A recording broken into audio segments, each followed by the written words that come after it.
الحمد لله نحمده ونستعينه ونستغفره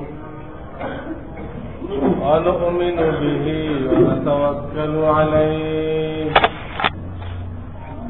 ونعوذ بالله من شرور أنفسنا ومن سيئات أعمالنا من يهده الله فلا مضل له ومن يضلل فلا هادي له ونشهد أن لا إله إلا الله وحده لا شريك له ونشهد أن سيدنا ومولانا محمدا عبده ورسوله صلى الله تعالى عليه وعلى آله وأصحابه وبارك وسلم. أما بعد فأعوذ بالله من الشيطان الرجيم. بسم الله الرحمن الرحيم. والذين جاهدوا فينا لنهدينهم سبلنا وإن الله لمع المحسنين.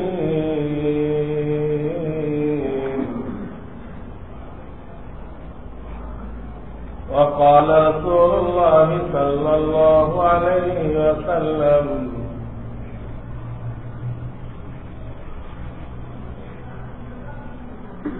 صوم يوم عاشوراء أحتسب على الله أن يكفر السنة التي قبله أو كما قال رسول الله صلى الله عليه وسلم.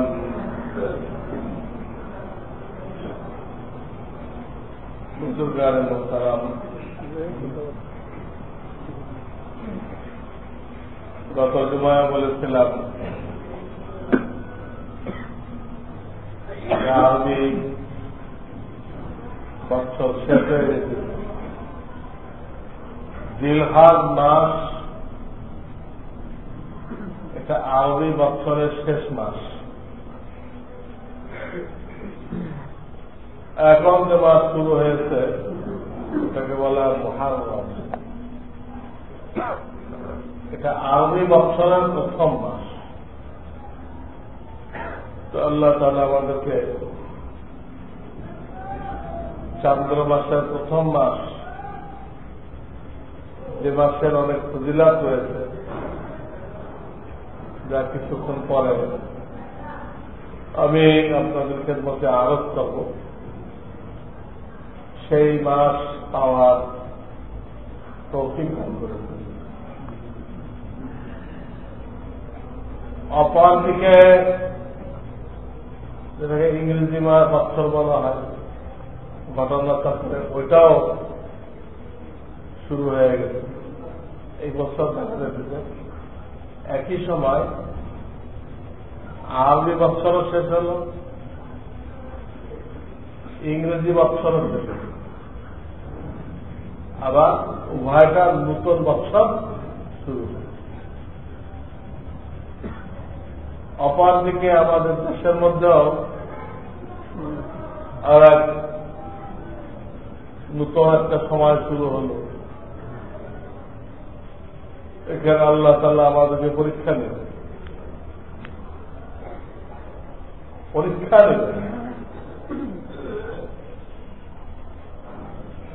কেউ যদি বিজয় পেয়ে থাকে সে অহংকারী হয়ে গেল নাকি আল্লাহ শুকর গুজারি করল, পরীক্ষা।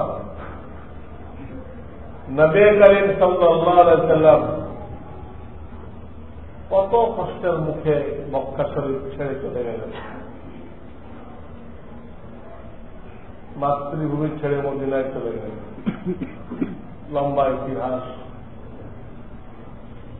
8 বছরের মাথায় আল্লাহ তাআলা ওনাকে আবার ফাতা দান করলেন, মাতৃভূমি তিনি ফিরে আসেন। তো হাদিসে পাকের মধ্যে লিখছে, নবী আলাইহিস সালাতু ওয়াস সালাম যখন বিজয় বেশে ঢুকতেছিলেন মক্কা শরীফের মধ্যে, তো তিনি কিভাবে আল্লাহ শুকরিয়া আদায় করবেন এই বিনয় প্রকাশ করতে যে এতটা ঝুঁকে গেছিলেন যে তখন তিনি উটের পিঠে বসা ছিলেন, ওনার নাক মুবারক উটের পিঠের সাথে ঘষা লাগে, শুধু আগে বসে থাকে। কিন্তু আল্লাহ যে এত বড় নিয়ামত দিলেন, তা শকর কেমনে আদায় করবে? এই ভয়ে, নিয়ামত পাওয়ার থেকে বড় ভয় হল যে আমি এই নিয়ামতের শকর আদায় করতে পারব। এই নিয়ামতের মাধ্যমে আমাকে যে দায়িত্ব দেওয়া হবে, সে দায়িত্ব আমি কতটা আদায় করতে পারব। এটা হল আরো বেশি পরীক্ষা। সেই পরীক্ষায় অনেকেই আমরা পাস করতে পারি। নবী আলাইহিস সালাতু ওয়াস সালামের কোরআনে জানাই দেওয়া হল যে আপনার আগ পর আগের পিছের সব ভুল ত্রুটি মাপ। গোনা তো ছিলই না, গোনা কোন নবী গুনাহ করতে পারেন না। যদি কেউ বলে অমুক নবী গুনাহ করছিল, নিশ্চিত বলে পারবেন এই লোকটা পথভ্রষ্ট। ইহুদি আর শিয়াদের লেখা ইতিহাস পড়ে আপনাকে শোনা গেছে, কখনো তার কথা মানবেন। নবীদের যে ভূত ধরে, সাহাবায়ে কেরামের যে ভূত ধরবে, বাস তার সাথে কথা আগে মানবেন, চলে আসবে। فلا تقعد بعد الذكرى مع القوم الظالمين। কোরআন বলতেছে যখন তুমি বুঝতে পারবে এই লোকটা জালেম, তো তোমার জন্য তার সাথে বসা যায় না, উঠে আসে। যখন কাউকে দেখলেন নবীদের ভুল ধরতেছে, কোন সাহাবীদের ভুল ধরতেছে, তাদের প্রস্তাবটা করতেছে, তো নিঃসন্দেহে সে জালেম, অভিশপ্ত, তাকে হতো খেতেই হবে, চলে আসবে। খালা তাকো বাদা যিকরা মাল কওমিজ যালিমিন। তো বলতেছিলাম নবীদের গুনাহ করবে আল্লাহ আগেই মাফ করে দিয়েছেন। এই ঘটনা পাওয়ার পরে নবী আলাইহিস সালাতু ওয়াস সালামের ইবাদত বন্দেগী আগেই বেশি ছিল, তার চেয়ে বেশি হয়ে গেল, আরো বেশি হয়ে গেল। তো সাহাবায়ে কেরাম, বিশেষ করে মা আয়েশা সিদ্দিকা রাদিয়াল্লাহু তাআলা আনহা প্রশ্ন করলেন, হুজুর আপনি আগের থেকে আর কষ্ট করতেছেন কেন? ঘটনা এসে গেছে, আল্লাহ আপনাকে মাফ করে দিতেন, কোনো ব্যাপারে কোনো পাকড়াও করবেন না, জিজ্ঞাসাবাদ করবেন না, তাহলে আপনি এত বেশি করে সামনে দিলেন। তুমি একই জবাব দিলেন যে আল্লাহ আমাকে এই নিয়ামতটা দিলেন, এর সকল বোঝা যাবে কিভাবে করব? তো দেওয়ার কথা না, আল্লাহ দয়া করে দিচ্ছেন, সকল প্রকারই এটার হক আদায় কিভাবে কর? এটা হল মুসলমানের মূল স্বভাব। যখন কোন নিয়ামত পায় তখন সে আরো পরেশান হয় যে নিয়ামতের সকল প্রকার করতে পারবো কিনা। তার নাশকরির কারণে আমি আযাবের মধ্যে গ্রেফতার হই। এই কারণে তিনি বিজয় বেশে যখন মক্কায় ঢুকতেছিলেন, একটা মানুষ সোজা হয়ে বসে থাকার কথা, অথচ সোজা হয়ে বসতে পারতেছিলেন, এতটা নুয়ে গেছিলেন যে ওনার নাক মোবারক উটের পিঠের সাথে বসা গেছিল। এই অবস্থায় তিনি গেছিলেন। আর যারা এতদিন পর্যন্ত ওনার সাথে যুদ্ধ করত, মদিনায় যে যুদ্ধ করত, ওনার কত সাহাবায়ে কেরামকে শহীদ করে,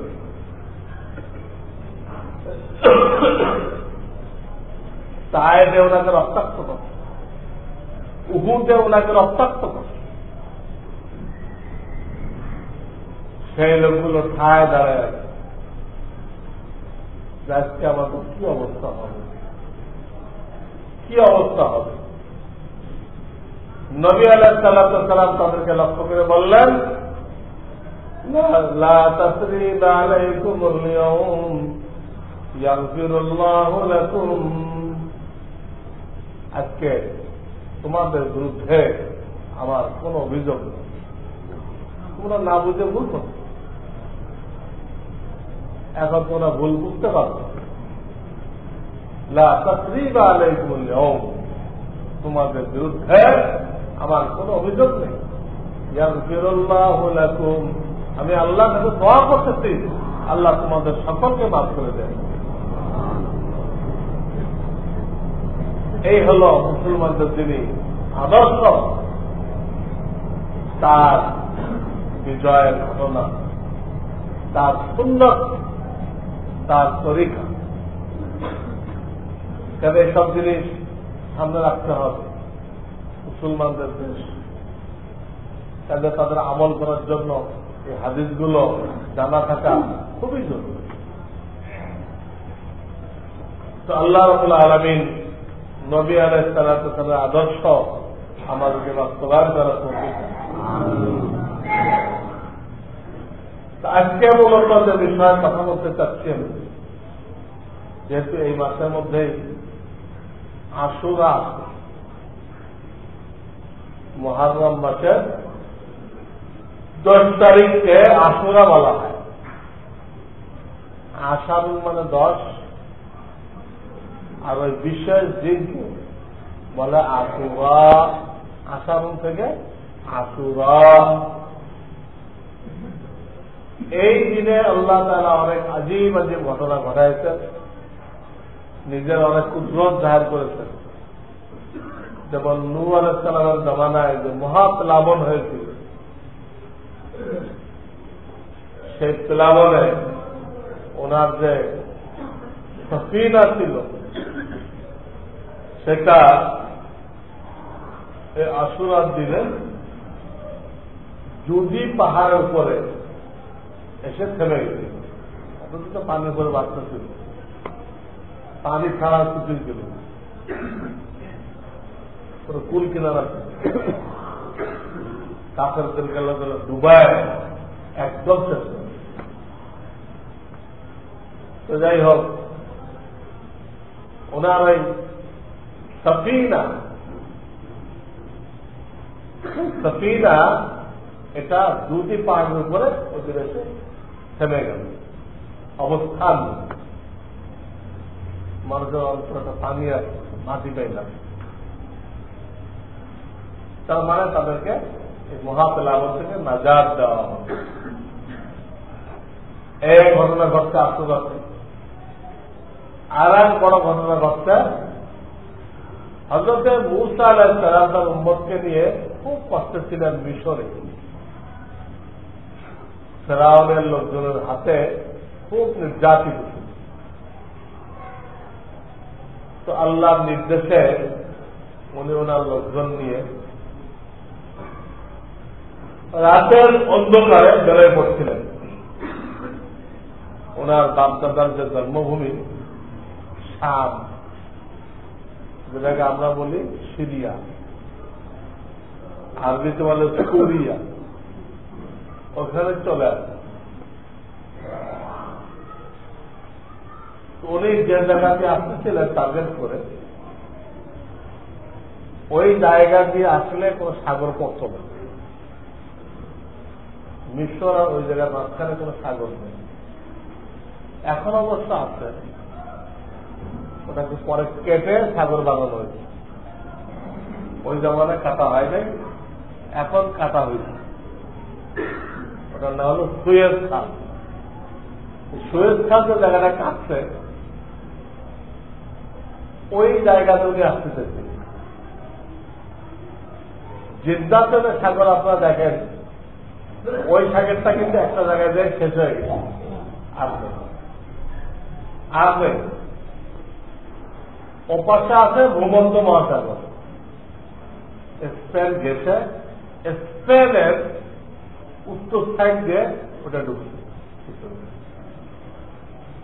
ভূমধ্য সাগর। তো মাঝখানে বিরাট খালি, উনি খালি জায়গা দিয়ে সামনে আসতেছিলেন। এখন তো জিদ্দাতের সাগর, ওটাকে বলা হয় রেড সি, লোহিত সাগর। ওইটা আর আরব সাগর, ওই ভূমধ্য সাগরের সাথে খনন করে সাগর তৈরি করে দেওয়া হয়েছে। এখন খালি সুয়েজ খাল। মুসা আলাইহিস সালাম খালি ছিল, ওইখানে তার ছিল। অন্ধকারে পথ ভুলে আল্লাহ করত, উনি খালি জায়গাতে না আসে এমন এক জায়গাতে উঠতেন যেখানে ওই সাগর, সাগরটা আরো সামনে যায়, হয়তো আরো 5-7 মাইল সামনে যায় সাগর শেষ। আরো 5-7 মাইল ওদিকে দেখতে হতো, উত্তর দিকে। উনি ভুল করবে দক্ষিণের চেপে গেছেন, তো সাগর বরাবর এসে উঠছে, লোহিত সাগর, কয়েক মাইল চওড়া। এখন ওনার উন্মুক্ত করে চান ইন্নালামুদ্রাকুন, মুসা তুমি কি করলে? যাই হোক, ওখানে নির্যাতিত হয়েছিলাম আমরা, এখন কি হবে? নির্যাতিত হয়ে জানে বেঁচেছিলাম, তো জানে বাঁচবো না আমরা, কারণ সামনে এত বড় সাগর, তো সাঁতার দিয়ে পার হওয়া সম্ভব না। আর পিছনে ফেরাউন এসে গেছে তার দলবল নিয়ে, আমাদেরকে পাকড়াও করছে। এদিকে সাগর, এদিকে ফেরাউন বাহিনী। মুসা আলাইহিস সালাম বলল, কাল্লা ইন্না মাইয়া রাব্বি, একটু ভয় পেও না, আমার সাথে আমার পরওয়ারদিগার আছে। নবীর ঈমান শক্তি দেখে, আমার সাথে আমার রব আল্লাহ রয়ে গেছে, নিশ্চয় তিনি আমাদের জন্য কোন রাস্তা করেন। তিনি আল্লাহ যদি দোয়া করলে আল্লাহ কি করবো? আল্লাহ বলে তোমার হাতে যে লাঠি আছে, এই লাঠি দিয়ে সাগরের মধ্যে বাড়ি মারবে। উনি আর কাল বিলম্ব না করে সাগরে বাড়ি মারবে। এই জন্য শরিয়াতের কথা, আল্লাহর কথা বুঝে না আসলেও মানতে হয়। আল্লাহর সব কথা আমাদের ক্ষুদ্র দেবাগে বুঝে আসবে, আমাদের দায়িত্ব বুঝে না আসলেও মানো।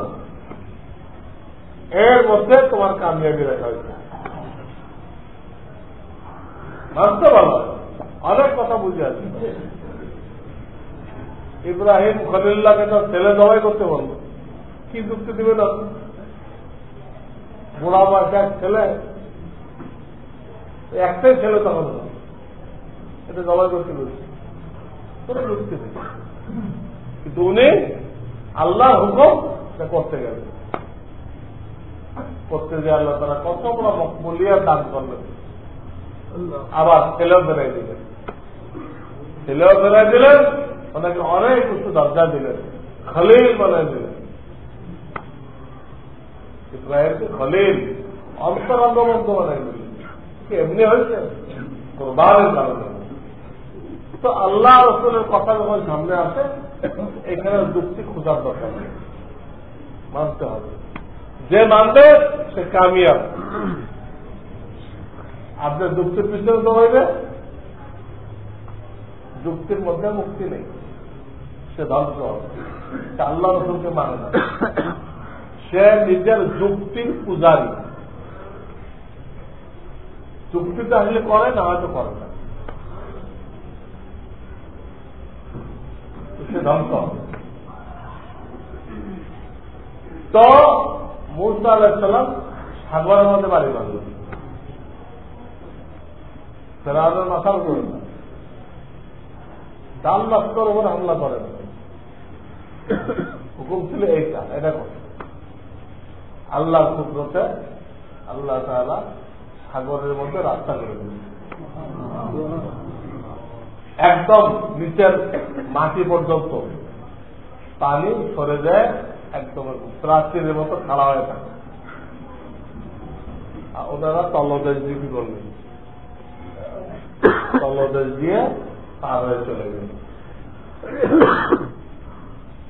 সাহাবায়ে কেরামের একটা জামাত, তাদেরকে আল্লাহ তাআলা নদী পার করেছেন। আলা ইবনুল হাজরামি একজন সাহাবী, ওনাকে একটা জিহাদে পাঠানো হয়েছিল এক এলাকায়। ওখানে যাইতে গেলে একটা দরিয়া পড়ে। দুশ্মনরা কি করছে, সমস্ত নৌকা কাষ্টি যা আছে সব গায়েব করে দিচ্ছে। দেখি মুসলমানরা কেমনে আছে, জিহাদ করছে। আল্লাহ আব্দুল হাজরামি 2 রাকাত নামাজ পড়লেন, সালাতুল হাজাত সবাইকে পড়তে পারলেন। বলেন আমাদেরকে পাঠানো হয়েছে দ্বীনের জন্য, জিহাদ করার জন্য, কিছুই যখন নেই আমরা দরিয়ার উপর দিয়ে রওনা হয়ে গেল। 2 রাকাত সালাতুল হাজাত পড়লেন এবং সাথীদেরকে আল্লাহ 4টে নাম শিখাইলেন, ইয়া আলিমু, ইয়া হালিমু, ইয়া আলিয়ু, ইয়া আযীম।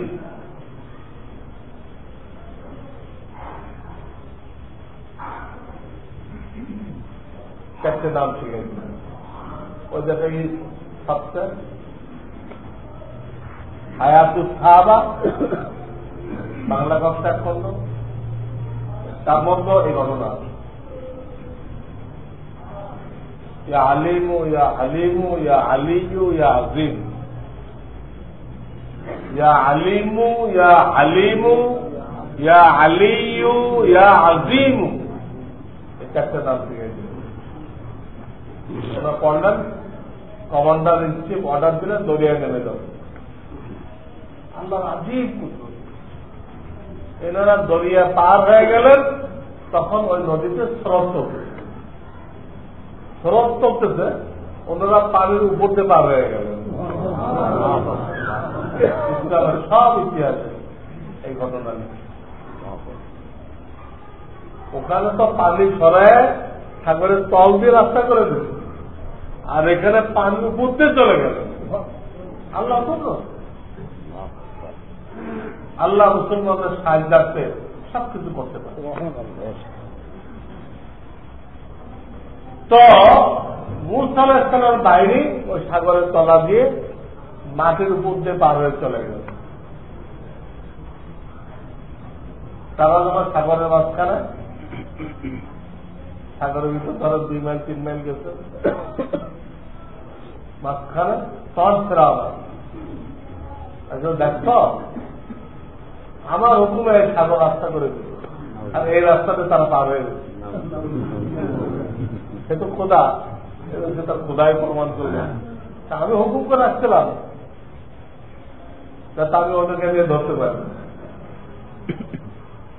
ঠিক আছে, ওরাও নেমে গেল, ওই বস্ত্র ফেরাও নেমে গেল, ওরা মাঝখানে আর এরা নাম। তারপরে মুসা আলাইহিস সালামের বাহিনী ওই পার উঠে গেছে, এরা কোথায়? এখন মুসা আলাইহিস সালামের বাহিনী পরেশান হয়ে গেল, তাহলে ওরা তো ওরাও তাকিয়ে দিচ্ছে, আমাদের তো পাকড়াও করে ফেলবে। এখন কি হবে?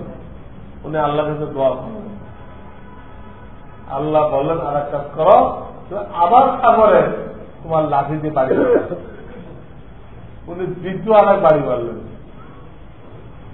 এই বাড়ি মারার সাথে সাথে সব পানি প্রাচীর মতো দাঁড়াইছিল, পানি আল্লাহ দেবে মাঝখান দিয়ে রাস্তা, এই দাঁড়ানো পানি সব পড়ে গেল।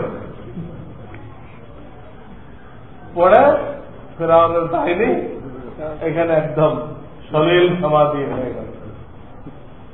এত গভীর থেকে উঠতে পারবে দল নিয়ে? একটা উঠতে পারবে ওখানে খতম।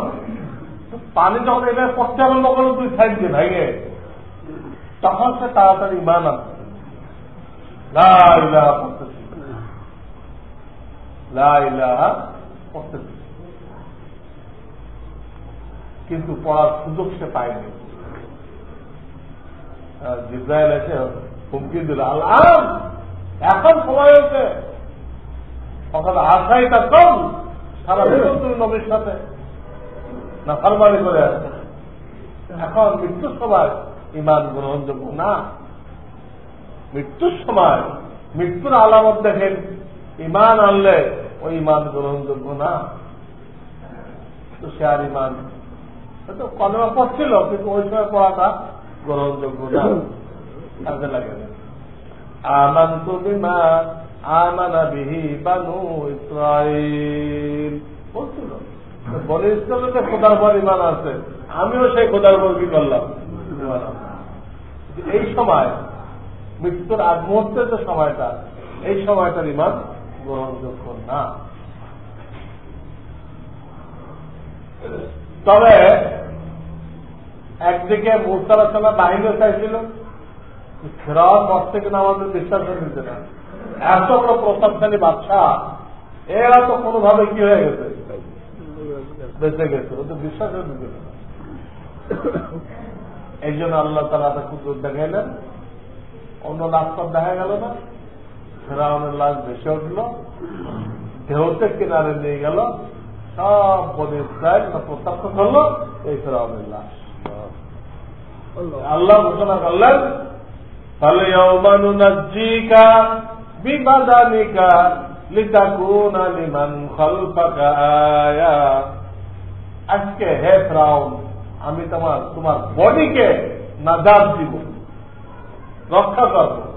فَالْيَوْمَ মানে আজকে, নুনাজ্জিকা নাজাত দিব, বিবাদানিকা বদন মানে শরীর, فَالْيَوْمَ نُنَجِّيكَ بِبَدَنِكَ لِتَكُونَ لِمَنْ خَلْفَكَ آيَةً, যাতে করে তুমি পরবর্তী লোকদের জন্য নিদর্শন হইতে পারো, যে আল্লাহর বিরুদ্ধাচরণ করলে, নাফরমানি করলে এত বড় প্রতাপশালী বাদশা এও শিখতে পারবে।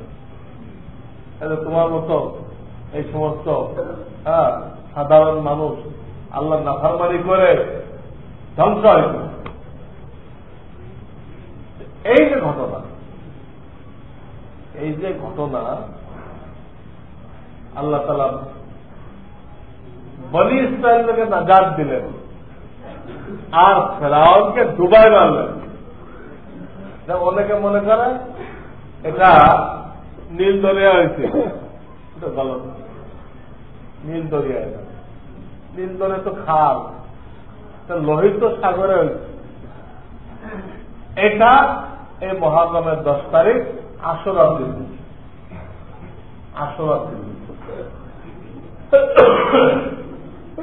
এই জন্য নবী করিম সাল্লাল্লাহু আলাইহি ওয়াসাল্লাম যখন হিজরত করে মদিনায় গেলেন, ওইখানে ইহুদদেরকে দেখলেন তারা আশুরার দিনে রোজা রাখে।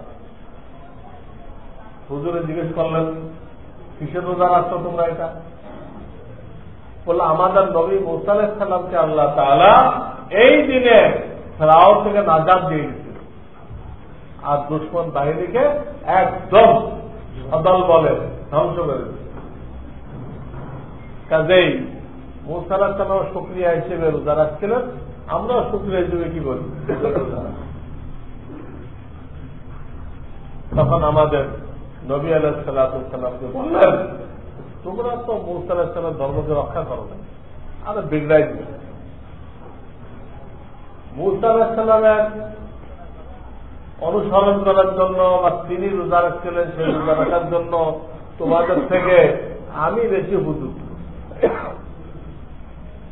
আমি তার নবুয়তকে সমর্থন করি, তিনি আল্লাহ রাসূল। তোমরা তো তার কথাগুলো আরো নষ্ট করো, বিদায় তোমাদের মর্জি মতো করে দিবে, তার ধর্মকে পরিবর্তন করো, তোমাদের থেকে আমরা বেশি উপযুক্ত। এই কথা বলে হুজুরা সবাইকে এই 10 তারিখে রোজা রাখার জন্য হুকুম দিল। তখন পর্যন্ত রমজান আসে নাই, কাজেই এই যে 10 তারিখে রোজা রাখতে বললেন আশুরা, তো ফরজ হিসেবে রোজা রাখতে বললেন।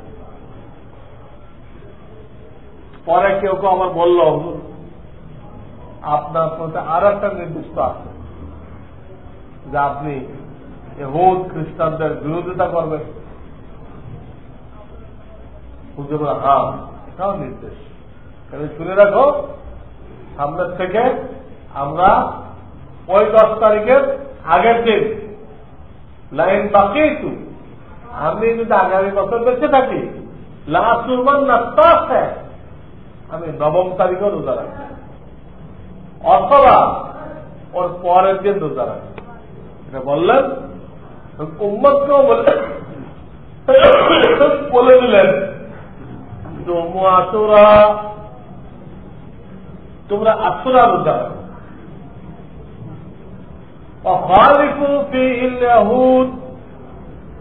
আর এই রোজা রাখার ব্যাপারে ইহুদদের বিরোধিতা করো। কি বিরোধিতা? সুমু ইয়াওমান ক্বাবলাহু আও ইয়াওমান বা'দাহু, একদিন আগে একটা রোজা রাখো, একদিন পরে আর একটা রোজা রাখো। এইভাবে ওই দিন রোজাও রাখতে হবে, আবার ইহুদিদের থেকে পরিবর্তন করতে হবে। এর জন্য আগে বা পরে একটা রোজা রাখার হুকুম দিবে। এই রোজাটা প্রথম অবস্থায় হুজুর যখন হিজরত করে গেলেন ফরজ ছিল। এরপরে যখন রমজান নাযিল হয়ে গেল, রমজান শরীফ, তখন আল্লাহর পক্ষ থেকে আশুরার ফরজকে রহিত করে দেওয়া হবে। এইটার ফরজ নেই, এটা এখন নফল রোজা। এটা এখন নফল রোজা, যদি কেউ রাখে তো তাকে অনেক সওয়াব দেওয়া হবে। রমজান ফরজ হওয়ার পরে ওইটা ফরজ হওয়াটাকে রহিত হয়ে গেল। তখন হুজুরে বললেন আফজালুস সিয়াম বা'দা রমাদান শাহরুল্লাহিল মুহাররম। হে উম্মত শোনো, রমজানের পরে সর্বোত্তম রোজা হলো আশুরার রোজা। একটা কথা বল, এখন আর ফরজ নেই। সর্বোত্তম রোজা রমজানের পরে, রমজান তো সবার উপরে, দেখো ওটা আশুরা, একটা বললেন। আবার বললেন সাওমু ইয়াউমে আশুরা আহতাসিবু আলাল্লাহ আইয়ুকাফিরা আস-সানাতাল্লাতী ক্বাবলা। আশুরার যে রোজা, এই রোজার ব্যাপারে আমি আল্লাহর দরবারে আশাবাদী। আল্লাহ রাসূল বলতেছেন আমি আল্লাহর দরবারে আশাবাদী। কি আশাবাদী? এই রোজার দ্বারা আল্লাহ রাব্বুল আলামিন আমার উম্মতের পিছনের 1 বছরের গুনাহ মাফ করে দিবেন। সুবহানাল্লাহ। পিছনের 1 বছরের সমস্ত নফল, সমস্ত গুনাহের সগীরা সব মাফ করে দিবেন। গুনাহে কবিরা এর জন্য বলা হয় না যে মুমিন গুনাহে কবিরা করে না। মুমিন গুনাহে কবিরা করে না। কেউ কি জানে শুনে বিষ খায়? বিষ খাওয়াতে তো ডেঞ্জারাস, গুনাহে কবিরা করা মুমিনে করতে পারে। যদি ভুলচুক করে ফেলে তো বসে থাকে না। যখন তওবা করে মাছ বানাইতে না পারে, তার খানা পিনা সব কিছু থেকে মজা উঠে দেয়, সব তার কাছে বেমজা মনে হয়, হারাম মনে হয়, করেই না। আর হয়ে গেলে সাথে সাথে তওবা না করলে তার আর কোনো শান্তি পায় না। তওবা করলে মাফ হয়ে যায়। আর কথা, মুমিনের আমল নামায় কোন গুনাহ কবিরা থাকে না, হয়তো করে না, করলে সাথে সাথে তওবা করে। এই জন্য বিভিন্ন রিওয়ায়াতে বলা 1 বছরের গুনাহ মাফ, 2 বছরের গুনাহ মাফ, সব গুনাহ সগীরা, কবিরা না। কবিরা তো নেই। মুমিনের গুনাহ কবিরা নেই। আর কেউ বলেন আমার তো আছে, আপনি এত মুমিনই হন নাই, তাহলে আপনাকে মুমিন হন, আপনার থাকলো কেন? কোন মুমিন থাকে না, আপনার থাকলো কেন? কেন থাকার কথা না। 1 বছরের গুনাহ সগীরা এই রোজার দ্বারা মাফ হয়ে গেল। তবে হুজুর বললেন, ইহুদির থেকে পার্থক্য সৃষ্টি করার জন্য তোমরা কি করো, এর আগে পরে মিলে একটা রোজা রাখো। এই একটা করণীয় বললেন যে 2টা রোজা রাখো। আর একটা করণীয় বললেন, এই আশুরা রাত্রে, এবার তো আশুরা রোজাটা পড়তে বৃহস্পতিবার, ওইটার জন্য আপনাকে সাহারি খাইতে হবে বুধবার রাত্রে। একটা কথা জেনে রাখেন। এই আশুরা সম্পর্কে আর একটা কথা আল্লাহ রাসূল বলেছেন, এই আশুরা রাত্রে কেউ যদি পরিবার পরিজনের জন্য একটু ভালো খানা পিনার ইন্তজাম করে, রসুলের সুন্নত মনে করে, রসুলের হুকুম মনে করে, তো আল্লাহ রাব্বুল আলামিন সারা বছর তার রিজিকের মধ্যে বরকত দান করেন, তাদের খানা পিনার কষ্ট হবে না। আর একটা হাদিস, কাজেই বুধবার রাত্রে প্রত্যেকের যেন তার তৌফিক অনুযায়ী, প্রত্যেকের যেন তার তৌফিক অনুযায়ী পরিবারের লোকজনের জন্য ভালো খানার ইন্তজাম হয়, তার তৌফিকে যতটুকু হয়। যেহেতু বৃহস্পতিবারে আশুরা রোজা আর ইসলামের রাত আগে আসে, কেন ভালো খানা কোন রাত্রে করবেন? বুধবার রাত্রে করতে হবে। ভালো খানাও করলেন, সারা বছর বরকত পাওয়া নিয়েছে, আবার ওটা আপনার সাহারি তো কি হইল, শেষ চন্দ্র সাহারি তো কাজে লাগলো, সব দিক দিয়ে ফায়দা। এই 2টা করণীয় আছে। আর একটা করণীয় আছে, এই দিনে ইস্তেগফার করা, কারণ এই দিনে, এই মাসে পিছনের কোন কোন সম্প্রদায়কে আল্লাহ তাআলা মাফ করে দিয়েছিলেন। তারা বিরাট পাপী ছিল, আল্লাহর আযাবের উপযুক্ত হয়ে গেছিল, তো আল্লাহ কাছে কান্নাকাটি করছে।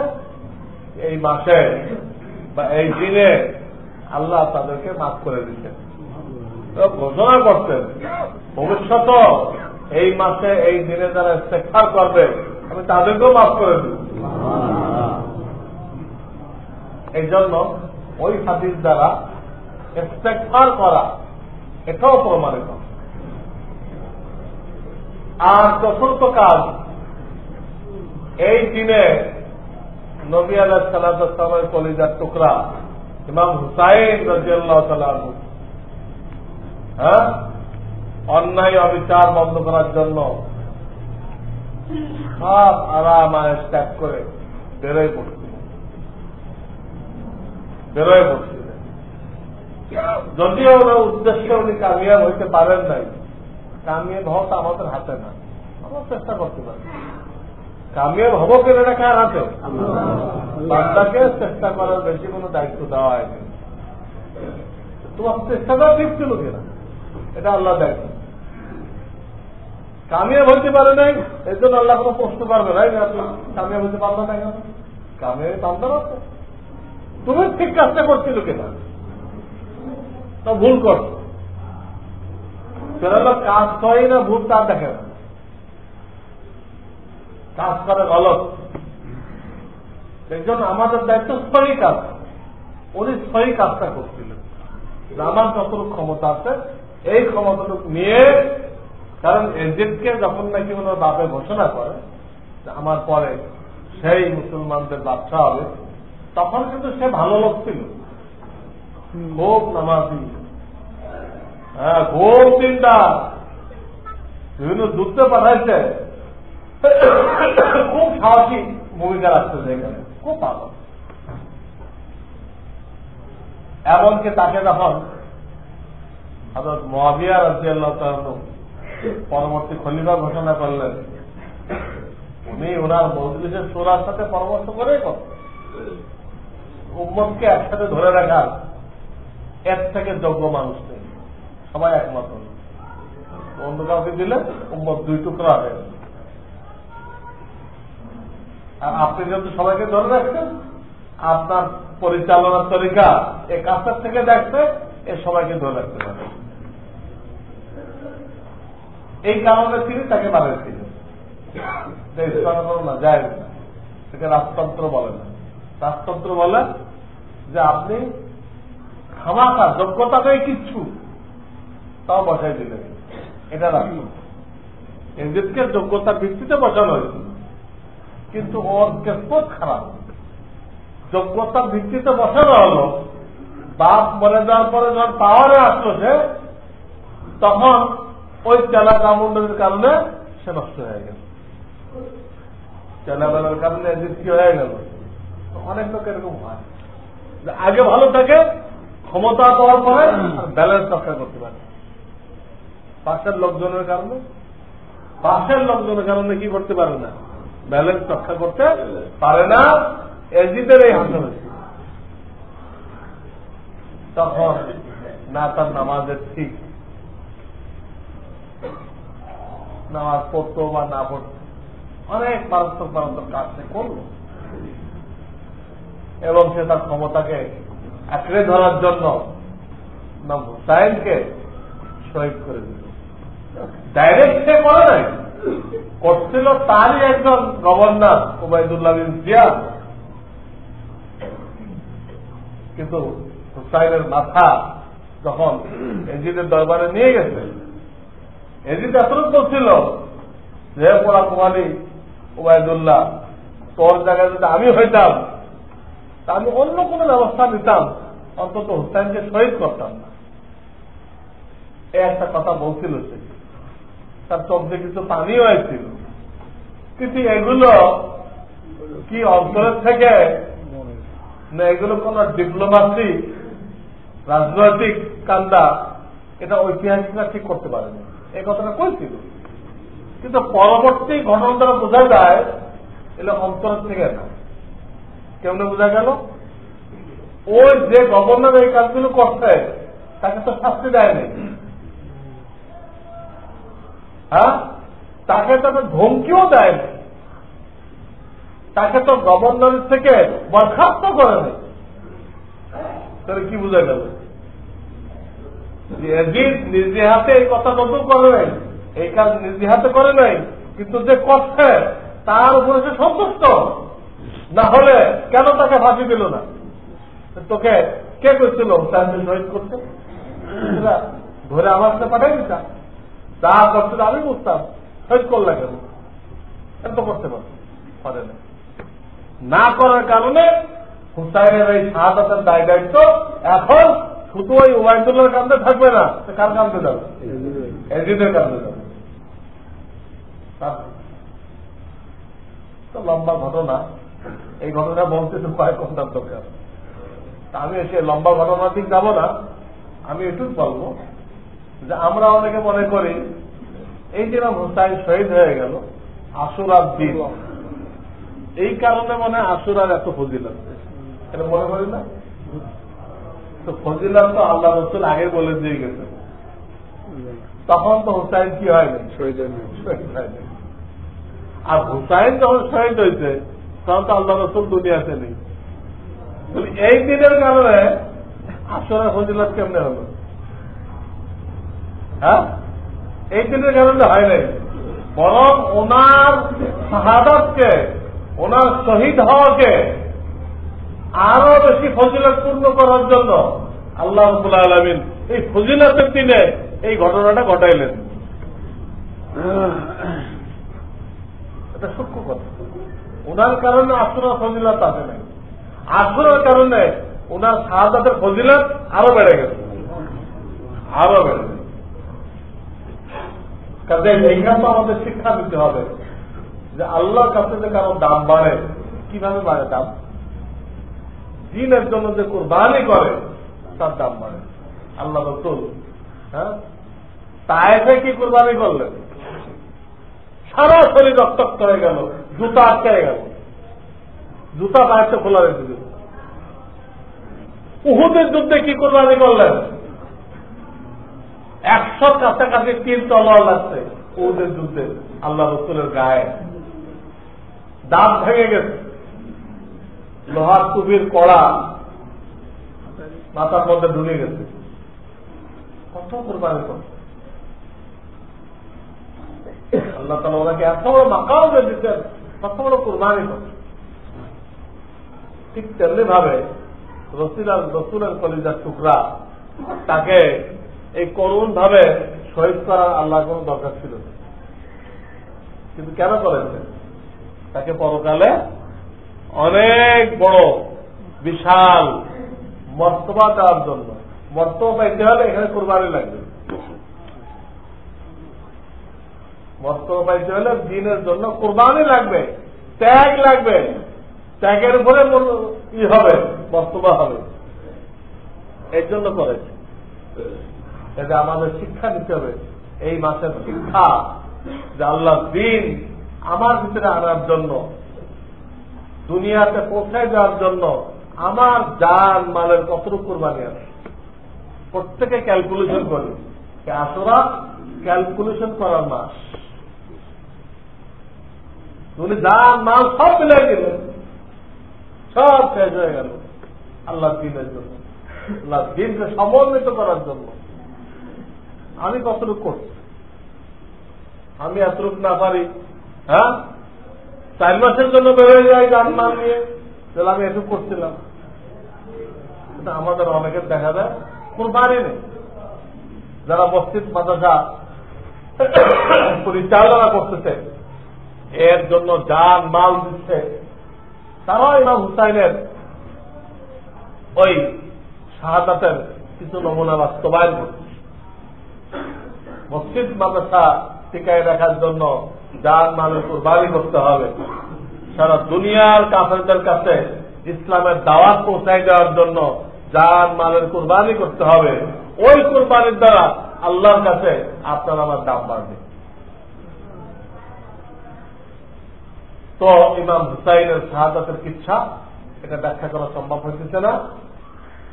আমার একটা কিতাব এখানে আশা করি মুয়াজ্জিজ সাহেবের কাছে আসছে, ইসলামী খেলাফত ধ্বংসের প্রকৃত ইতিহাস। ইসলামিক খেলাফত কিভাবে ধ্বংস হলো, কার কারণে ধ্বংস হলো, ওটা ধ্বংস হয় রাজত্ব কিভাবে কায়েম হল। একজন চিন্তাবিদ লিখছে, আমি তার চিন্তা ভেদ বলি, এই চিন্তা ভেদ লিখছে হয়তো উসমান আর মুআবিয়ার কারণে ইসলামী খেলাফত নষ্ট হয়ে রাজতন্ত্র কায়েম হয়ে গেছে। আমি লিখছি একটা কিতাব বাংলাতে লিখে, ওটাতে গলত ইতিহাস, মিথ্যা ইতিহাস, ওটা প্রমাণ করে সত্য ইতিহাস আমি লিখে দিচ্ছি। আমার ওই বাংলা কিতাবের নাম ইসলামী খেলাফত ধ্বংসের প্রকৃত ইতিহাস। দেখা গেল উসমান গনিও দায়ী না, মুআবিয়াও দায়ী না, একটা সাবাই চক্র ছিল। এক ইহুদির বাচ্চা আব্দুল্লাহ বিন সাবা, সে বাহ্যিক ভাবে মুসলমান হয়ে গেছিল, আসলে মুনাফিক। সে চক্রান্ত করে এই খেলাফত ব্যবস্থাকে ধ্বংস করতে সমর্থ হয়েছে। এটা সঠিক ইতিহাস দ্বারা আমি প্রমাণ। ওই বইটা এতদিন ছিল মার্কেটে, তো ওর ভিতরে কারবালার ইতিহাস ছিল, কিন্তু এটা গত কিছুদিন আগে যে বইটা ছাপা হয়েছে ওটা আর একটা পাঠ বাড়াই দেওয়া হয়েছে। আর একটা পাঠ বাড়ায় ওখানে কারবালার পুরো ইতিহাস যোগ করে দেওয়া হয়েছে। কাজেই ওই বিশাল সিন্ধু থেকে কারবালা ইতিহাস জানতে চেষ্টা করবেন না। ওর মধ্যে তো 14 নাই। হ্যাঁ, রং দিছে, রস দিছে, মানাওয়ার কথা বলে। সহি কথা জানতে হলে এই ইসলামী খেলাফত ধ্বংসের ইতিহাস যে বইটা, এর শেষে যে অংশ, দ্বিতীয় পাঠ কারবালার ইতিহাস, এটা পড়লে আপনারা জানতে পারবেন এবং দেখবেন এই উমরুল্লাহ বিন জিয়াদের কি হাসর হচ্ছে না। হুসাইন তো শহীদ হয়ে গেল। এক লোক স্বপ্ন দেখছিল হুজুরে বসে আছেন। হুজুর আপনি বসে আছেন কেন? আমি ইফতারি নিয়ে বসে আছি। আসরার দিন হুসাইন আসতেছে আমার কাছে, ওকে ইফতারি করবে। ঠিক স্বপ্ন দেখাচ্ছে আগে, ঠিক ওই দিন উনি কি হয়ে গেলেন, শহীদ হয়ে গেলেন। যে কমবক্ত এই কাণ্ড করল, কিছুদিন পরে মুখতার সাকাবি নামে এক লোক দাঁড়াইল, বাহিনী গঠন করল। কিসের বাহিনী? আমি হুসাইনের রক্তের প্রতিশোধ নিয়ে সে দলবল গঠন করলো, করে ওই লোকগুলোকে বাস্তবে করে বের করতে লাগলো, করে সবগুলোর কতল করলো, করে কুফার জামে মসজিদের সামনে রেখে দিল।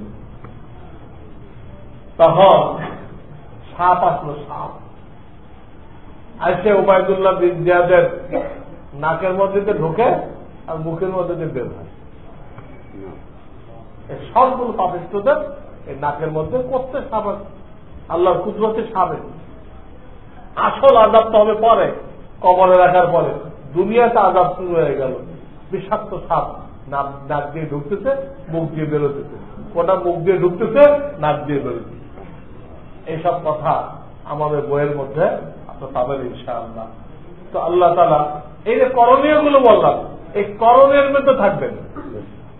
বর্জনীয় যেগুলো আছে, ওই যে তাজিয়া এগুলো জানো, বিরাট মিছিল এগুলো না যায়।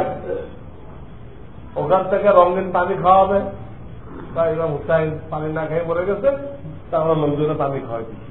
আরে মরলো কে? খাওয়াই কিছু কারে উদুর পিন্ডি উদুর খাবে। তারপরে আবার মসজিদ, বিভিন্ন প্রতিষ্ঠান আলোকসজ্জা করে, এগুলো অগ্নি পূজকদের কাজ, আসলে করে। তারপরে খিচুড়ি বিতরণ করে, ওরা না খেয়ে মরে গেছে, তাই খিচুড়ি বিতরণ করতে হবে। কারো না খেয়ে মরে গেছে, কারো খিচুড়ি দিচ্ছে, সব না যায় কাজ। হ্যাঁ, ছেলেদেরকে ইমাম হুসাইনের নাম দিয়ে ভিক্ষুক বানায়, তোমার নাম রাখা ভিক্ষু, তাই যা ওই তাজিয়ার থেকে কিছু ভিক্ষা নিয়ে আসে। এমন জাহেলিয়াত কায়েম হয়েছে। কেন করে? এতে বাচ্চাদের হায়াত বেড়ে যায়। এরকম জাহেলিয়াত হায়াত বাড়বে না, আরো কমে যাবে। ঠিক। তো একটা পর্চা আছে আসরার নামে, আবার লেখা একটা পর্চা আছে, ওর ভিতরে করণীয় গুলো লেখা আছে, বর্জনীয় গুলো লেখা আছে। ওটাও আমার কাছে কপি অল্প আছে, আপনারা ফটো করে নিয়ে নিলেন। এটা আপনাদেরকে দেওয়ার দিচ্ছি। আল্লাহ তাআলা আমাদের সকলকে আশুরাকে সহিভাবে পালন করার তৌফিক দান করুন, এর বর্জনীয় গুলো থেকে বাঁচার তৌফিক দান করুন। আলহামদুলিল্লাহ।